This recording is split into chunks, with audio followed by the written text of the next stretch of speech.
ವಿಶ್ವಚೇತನ ಜೈ Bhim charitable trust ವತಿಯಿಂದ ಬುದ್ಧ ಜಯಂತಿಯನ್ನು ಪಟ್ಟಣದ ಪ್ರವಾಸಿ ಮಂದಿರದಲ್ಲಿ ಆಚರಣೆ ಮಾಡಲಾಯಿತು. ಬುದ್ಧನ ಭಾವಚಿತ್ರಕ್ಕೆ ಟ್ರಸ್ಟ್ ಮುಖಂಡರು ಪೂಜೆ ಸಲ್ಲಿಸಿದ್ರು. ನಂತರ ಮಾತನಾಡಿದ ಟ್ರಸ್ಟ್ ಅಧ್ಯಕ್ಷ ಕಿರಣ್ ಅವರು, ಬುದ್ಧನ ಅಷ್ಟು ಮಾರ್ಗಗಳನ್ನು ಪಾಲಿಸಿದಾಗ ಮಾತ್ರ ಮನುಷ್ಯನಾಗಲು ಸಾಧ್ಯ ಎಂದು ಹೇಳಿದರು.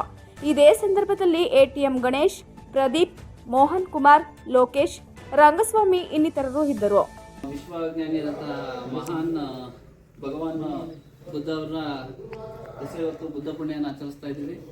ಎಲ್ಲರಿಗೂ ಶುಭಾಶಯ ಕೋರ್ತಾ, ನಮ್ಮ ಬಾಬಾ ಸಾಹೇಬ್ರ ಹೇಳಿದಂತಹ ಕೊನೆಗೆ ಅವರು ಸ್ವೀಕರಿಸಿದಂತಹ ಬೌದ್ಧ ಧರ್ಮನ ನಾವು ಆಚರಣೆ ನಮ್ಮ ಮನಸ್ಸಿಗೆ ತಗೊಂಡು ಅದನ್ನು ನಾವು ಅನುಸರಣೆ ಮಾಡ್ಕೊಂಡು ಹೋಗ್ಬೇಕು ಅಂತ ಕೇಳ್ಕೊಳ್ತಾ ಈ ಜೈ ಭೀಮ್ ಅಂತ ಹೇಳಿ ನಾನು ಮಾತು ಮುಗಿಸ್ತಾ ಇದ್ದೇನೆ. ಧನ್ಯವಾದಗಳನ್ನ ಸಲ್ಲಿಸ್ತಾ ಇದ್ದೇನೆ.